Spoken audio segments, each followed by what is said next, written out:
โรงเรียนใดมีครูที่ทำชั่วโรงเรียนนั้นหมองมัวให้ขายหน้าโรงเรียนใดมีครูไร้ปัญญาโรงเรียนนั้นสร้างปัญหาถูกประจานโรงเรียนใดมีครูที่ขี้โกรธโรงเรียนนั้นครูทำโทษมักหักหานโรงเรียนใดมีครูอันธพาลโรงเรียนนั้นครูไม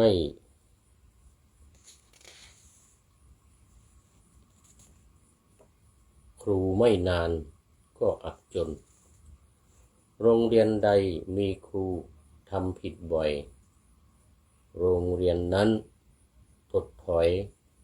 หนีไม่พ้นโรงเรียนใดมีครูต้องผจญ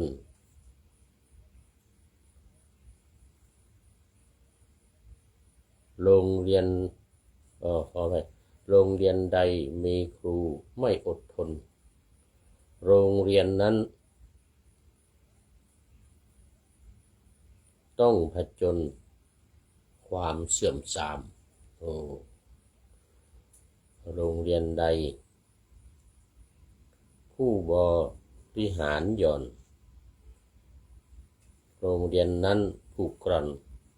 ระเบียบห้ามโรงเรียนใดมีแต่คดีความ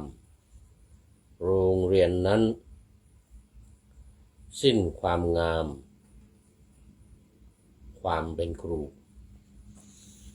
ขอถวายความนอบน้อมแด่พระรัตนตรัยมีพระพุทธเจ้าเป็นต้นขอถวายความเคารพพระมหาเถระพระเถรานุเถระเจ้าคณะพระสังฆาธิการทั่วโลกมีพระเดชพระคุณพระธรรมเสนาบดีเจ้าคณะภาค7วัดพระธาตุดอยสุเทพเป็นต้นและขออำนวยพรแด่ท่านผู้ฟังท่านผู้ชมสาธุชนพุทธบริษัททั้งหลายวันนี้รายการธรรมทัศน์ของวัดพระธาตุดอยสุเทพออกอากาศทางสถานีวิทยุวปท2จังหวัดเชียงใหม่มีร้อยเอกจำนงปัญญาวัฒโนเป็นหัวหน้าสถานีและอาตมาภาพพระครูปริยัติยานุศาสตร์เป็นผู้บรรยาย เป็นประจำทุกวันตั้งแต่เวลา 7:30 นาทีถึง 8 นาฬิกาโดยประมาณสำหรับวันนี้ก็บันทึกเสียงล่วงหน้ามา1 วันจากวัดฝายหินตำบลสุเทพอำเภอเมืองจังหวัดเชียงใหม่มีท่านพระครูสมุวิสุวัฒน์วรกิจโยเป็นเจ้าอาวาสและเป็นผู้อำนวยการสถานีวิทยุสสววัดฝายหินอีกด้วยวันนี้ก็กลับมาค่ำหน่อย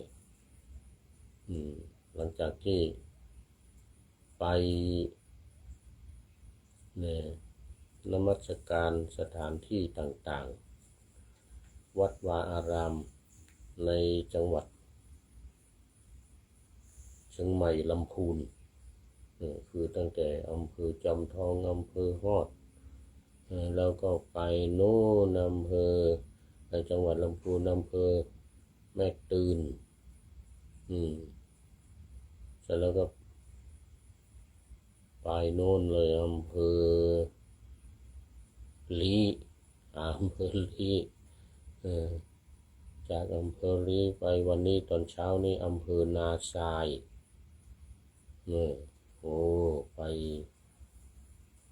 วัดไป2 วัดอำเภอนาทรายนี่นะ1ไปวัดดอยเงือกไปไหว้วัดพระธาตุดอยเงือกแล้วก็ไปชมก้อนหินที่ครูบาขาวปีมาบำเพ็ญธรรมปฏิบัติธรรมอยู่ที่วัดดอยเงือกนี่ตอนนี้ก็กำลัง สร้างอุโบสถนะจากวัดดอยเงือกก็ไปวัดพระบาทห้วยต้มนะไปวัดพระบาทห้วยต้ม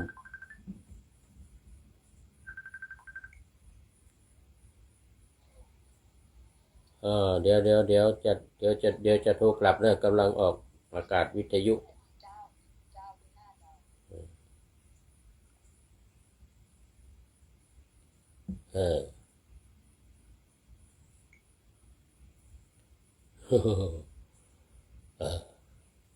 มีโทรศัพท์เข้ามาถ้าเราเปิดนานๆเดี๋ยวทางนี้ตัดทางนี้ตัด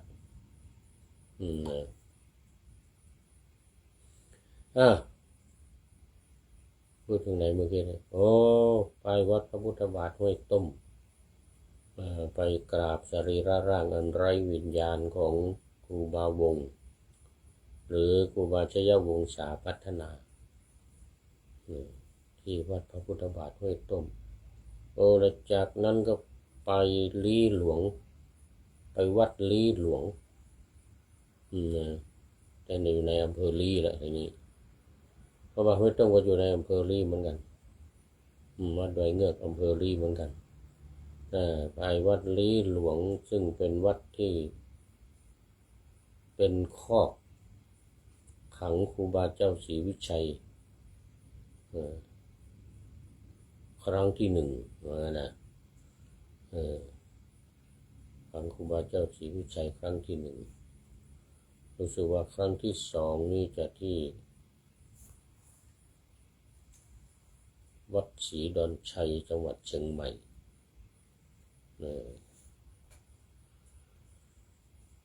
แล้วก็ที่จำได้มีสองแห่งแต่วันนี้ไปดูครั้งที่หนึ่งที่วัดลี้หลวงแล้วก็จากนั้นก็เดินทางต่อไปวัดบ้านปางครูบาเจ้าศรีวิชัยอะไรนี่ไปกราบรูปเหมือนในพิพิธภัณฑ์วัดบ้านปางตอนนี้ขอต้อนรับคุณโยมจีรพันธ์จากเมืองแจ็คสันมินนิโซตาสหรัฐอเมริกาโมทนาเป็นอย่างยิ่งสาธุค่าว่างั้นนะจากนั้นก็ตามมาด้วยหลวงพ่อโตท่านสุรพงศ์สานุวิทย์วัดฝายหินเรานี่เองฝายหินเรานี่เองวันนี้มาถึงวัดฝายหินก็มืดแต่ทีนี้ค่ำมืดก็เลยมาจัดรายการนี้ดึกไปหน่อยแต่จำเป็นต้องทำเพราะว่าพรุ่งนี้มีรายการเยอะ5 รายการ5 ครั้ง4 รายการ5 ครั้งต้องทำไว้ล่วงหน้าคืนนี้อย่างน้อยก็3 รายการแต่ตอนนี้รู้สึกมันจะดึกไปหน่อยตายกไม่ค่อยขึ้นเลยตอนนี้ไปวัดครูบาเจ้าศรีวิชัยบ้านปางนะแล้วเราจากนั้นก็เดินทางมาถึงวัดฝายหินนี่ตอนค่ำๆเพราะอะไรเพราะว่าวันนี้ต้องน้ำมันรถจะหมดน้ำมันรถจะหมดขับมาก็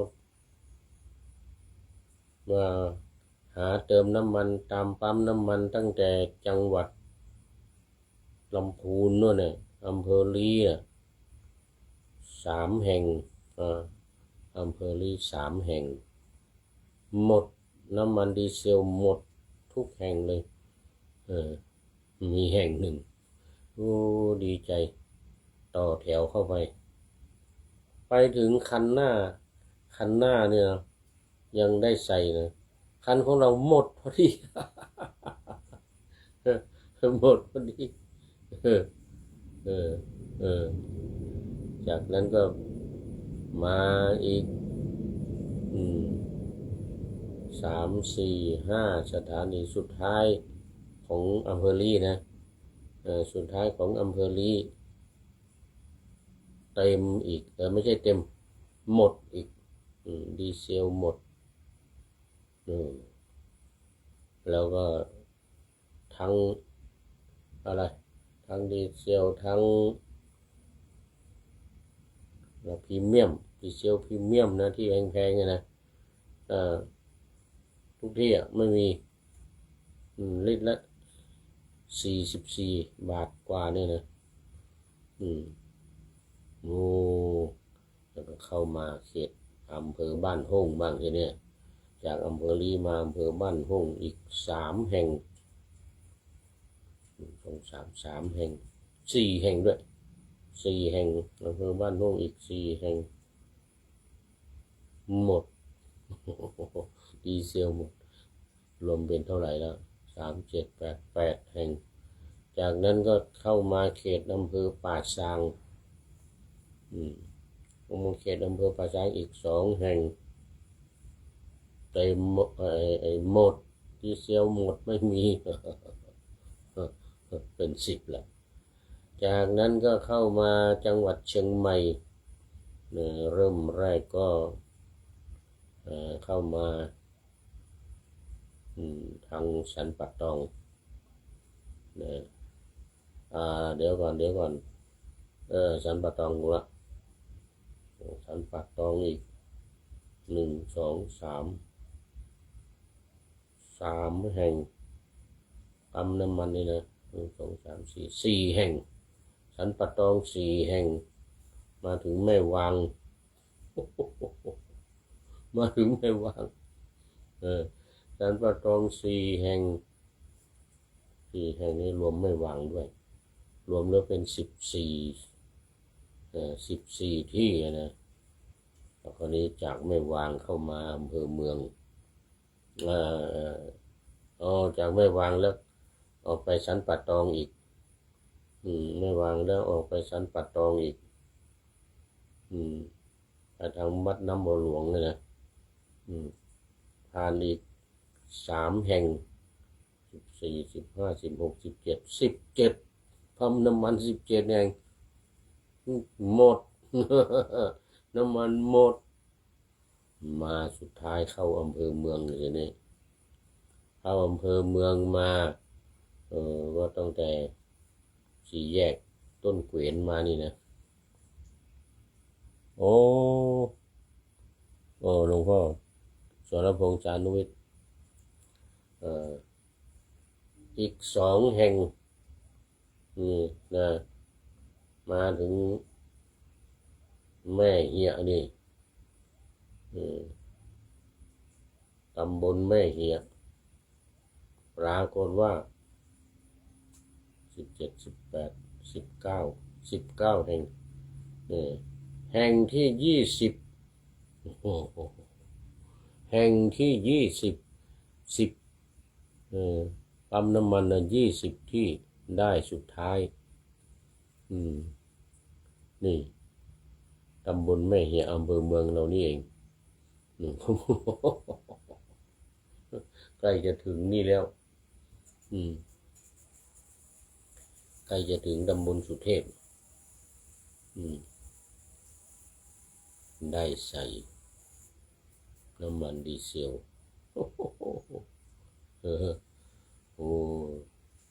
แต่ราคาถูกหน่อยเพราะดีเซลมันถูกอยู่แล้ว30 กว่าบาท32 บาทนี่รู้สึกว่าตอนนี้แค่2 จังหวัดนี่นะแค่2 จังหวัดประมาณ4 5 6 7 4 5 อำเภอ5 อำเภอนี่นะ20 แห่งไม่มีน้ำมันแต่ทางมันก็น่าจะจริงมาดูคลิปมาดูคลิปทางประเทศกัมพูชาก็ออกมายอมรับว่า ซื้อน้ำมันจากประเทศไทยที่ส่งไปผ่านประเทศลาว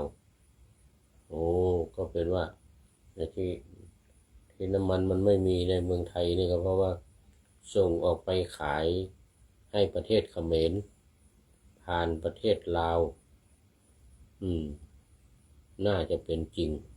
เพราะทางประเทศเขมรก็ออกมายอมรับว่าซื้อน้ำมันผ่านทางประเทศลาวคือไทยเราส่งเข้าไปลาวแล้วก็ลาวก็ส่งให้เขมรนี่ก็เป็นเรื่องจริงนะแต่ว่าที่ไปส่งไปลาวก็เป็นในทางประเทศกัมพูชาเขาก็ออกมายอมรับนะว่าได้ซื้อน้ำมันจากประเทศไทยจริงโอ้2 จังหวัดผ่านมานี่นะลำพูนเชียงใหม่19 สถานี19ปั๊มน้ำมัน19 แห่งไม่มีมาได้แห่งสุดท้ายแห่งที่20โอ้โชคดีแห่งที่20แต่ยังไม่ทราบว่าวันต่อไปจะเป็นยังไงเอาละทีนี้วิหารหลายเรื่องน้ำมันเรื่องน้ำมันก็วุ่นวายน่าดูเอามาเอาสู่ตอนนี้ขอประชาสัมพันธ์อีกหน่อยเจ้าภาพในการถวายภัตตาหารในการถวายภัตตาหารเช้าเพลแก่โครงการนะ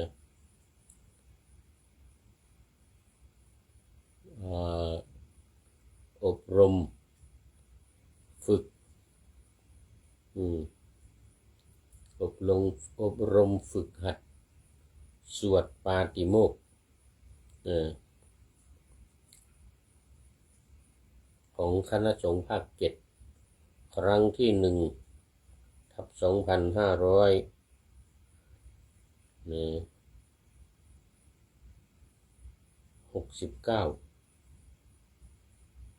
ครั้งที่ 1/2569นี่จัดขึ้นที่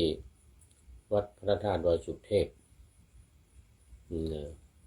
แล้วก็มีญาติโยมรับเป็นเจ้าภาพโมทนาเป็นอย่างยิ่ง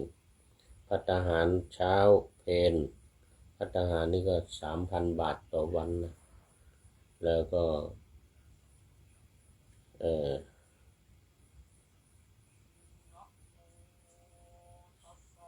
นี่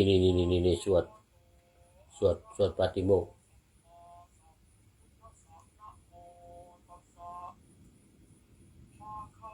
นี่สวดปาติโมกข์ซึ่งสำคัญที่พระเราต้องเข้าฟังปาติโมกข์ทุกวันอุโบสถ14 ค่ำ15 ค่ำ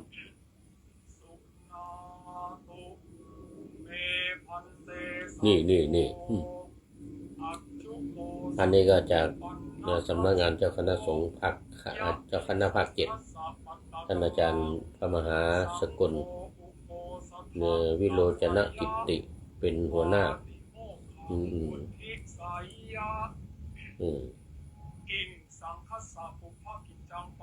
เป็นเวลา2 เดือนตั้งแต่วันที่ 24 กุมภาพันธ์แล้วก็จะเรื่อยไปจนถึงวันที่ 24 เมษายนนะโอ้โห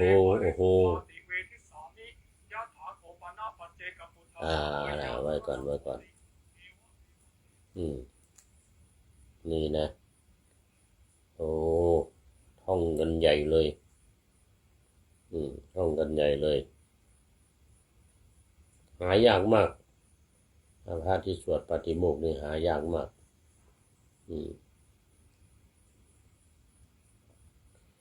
วันนี้มาดูเจ้าภาพ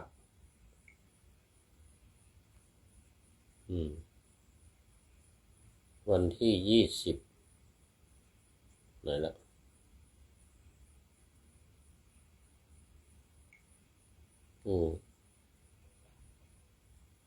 นา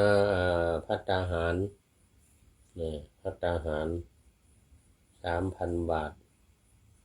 คุณดันในคุณธนงจิตคุณปรียาดาทะพิงแกและครอบครัวโมทนาเป็นอย่างยิ่งคุณดันในคุณธนงจิตคุณปรียาดาทะพิงแกและครอบครัวอันนี้ภัตตาหารต่อไปคุณรัชยาภูรีวรานนท์คุณวิชัยเมฆาลัยพร้อมครอบครัวและลูกหลาน2พระครูประหลัดอมฤตพุทธสโลผู้ช่วยเจ้าอาวาสวัดหลวงวัดพระธาตุดอยสะเก็ดท่านอาจารย์อมฤตเราแล้วพระครูประหลัดอมฤตเราว่าหมายเหตุร่วมถวายภัตตาหาร 1,000 บาทด้วยนี่คุณรัชยาภูรีวรานนท์คุณวิชัยเมฆาลัยพร้อมครอบครัวและลูกหลาน2พระครูประหลัดอมฤตพุทธสโลวัดพระธาตุดอยสะเก็ดผู้ช่วยเจ้าอาวาสวัดพระธาตุดอยสะเก็ดร่วมเป็นเจ้าภาพน้ำปานะ1,000 แล้วก็ถวายร่วมภัตตาหารอีก 1,000 นั่นแหละรวมแล้วสมณศรัทธาและมูลศรัทธานี่ก็4,000 โมทนาเป็นอย่างยิ่งทั้งน้ำปานะแล้วก็ภัตตาหารแต่ว่าไม่ทั้งวันนะภัตตาหารเพียงแค่รวมละท่านละ 1,000 ก็ขอโมทนาในกุศลเจตนาเป็นอย่างยิ่งขอให้มีความสุขความเจริญมุ่งมั่นปรารถนาสิ่งใดอันเป็นไปโดยชอบประกอบด้วยธรรมก็ขอให้พลันสำเร็จในที่ทุกสถานในการทุกเมื่อเทินตอนนี้ขอต้อนรับท่านอาจารย์รัตนเมธีสลีศรีบิงเมืองวัดศรีบิงเมืองอำเภอเมืองเรานี่เองตำบลหายาอำเภอเมืองเรานี่เองโมทนาครับผมสาธุแล้วทีนี้สำหรับญาติโยมสมณศรัทธาและมูลศรัทธาที่จะร่วมเป็นเจ้าภาพอีกยังมีเวลาเหลืออีกหลายวันจนถึงวันที่24 เมษายนหรือวันใดตรงกับวันไหนก็ได้ในช่วงนี้นะ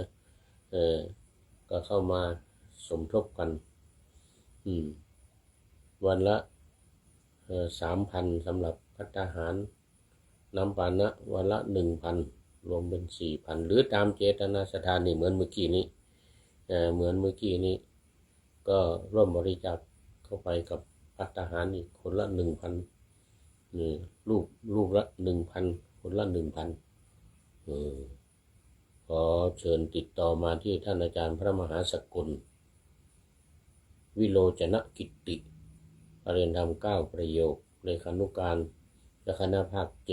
7แล้วก็เป็นหัวหน้าวิทยากรดำเนินการโครงการอบรมฝึกหัดพระปาติโมกข์และสัมมนาพระธรรมวินัย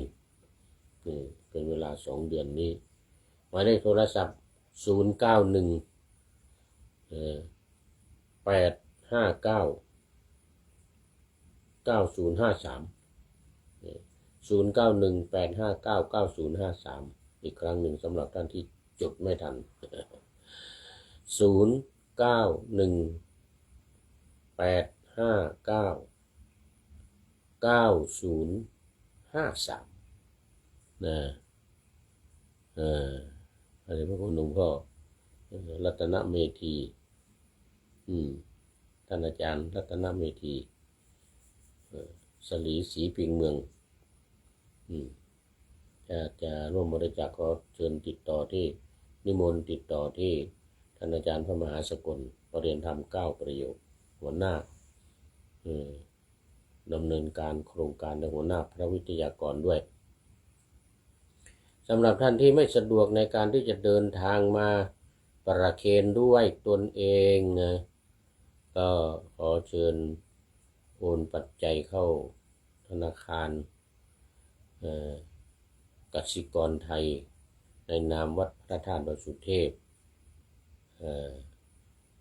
หมายเลขบัญชี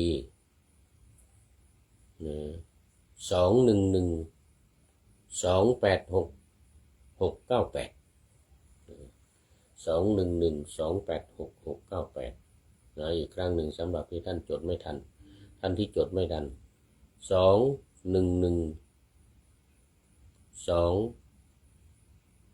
2112866แล้วก็698นะตามอัธยาศัยเป็นวันทางภัตตาหารน้ำปานะหรือตามเจตนาศรัทธา200 300 500หรือ 1,000 อย่างเมื่อกี้นี้ก็ตามอัธยาศัยและสำหรับตอนนี้ก็เข้ามาสู่เนื้อหาสาระของธรรมะกันเลยเดี๋ยวจะหมดเวลาซะนี่ดูไปดูมาเดี๋ยวจะหมดเวลาในเรื่องของเรื่องมันเนี่ยเมื่อวานนี้ก็มีรายการหนึ่ง ไม่ได้ว่าทำมาเลยหมดเวลาเนี่ยสำหรับวันนี้ก็มาต่อในเรื่องของอัตโนบุพกรรมนะของพระพุทธเจ้าบุพกรรมกรรมของพระพุทธเจ้าที่ทำไว้ในปางก่อนในชาติก่อนนะแล้วก็ในชาตินี้ก็มี20 อสงไขยที่ผ่านมานะถึงกำไรอีก100,000 กับเนี่ย20 อสงไขยกับ100,000 กับบุพกรรมที่ได้ทำมาปรากฏในชาตินี้ในภพนี้ที่เป็นพระพุทธเจ้านี้วันนี้เมื่อวานนี้เล่ามาถึงตอนที่พระพุทธองค์เนี่ยแสดงธรรมอยู่7 วัน 7 คืนเนี่ยนะรัตนสูตรอย่างเดียวทรงการตรัสรู้ธรรมได้มีแก่สัตว์ 84,000 อันนี้ว่าไปแล้วเมื่อวานวันนี้เราจะได้มาต่อว่าพญานาคราชทั้งหลายผู้เกิดในแม่น้ำคงคาคิดว่ามนุษย์ทั้งหลายย่อมทำสักการะแก่พระตถาคตเราทั้งหลายจะทำอะไรหนอพญานาคเหล่านั้นก็เนรมิตเรือสำเร็จด้วยทองคำโอ้โหเรือทองคำเรือเงินและก็แก้วมณีนี่3 อย่างจัดตั้งบัลลังก์สำเร็จด้วยทองคำเงินและแก้วมณีทำน้ำให้ดารดาษ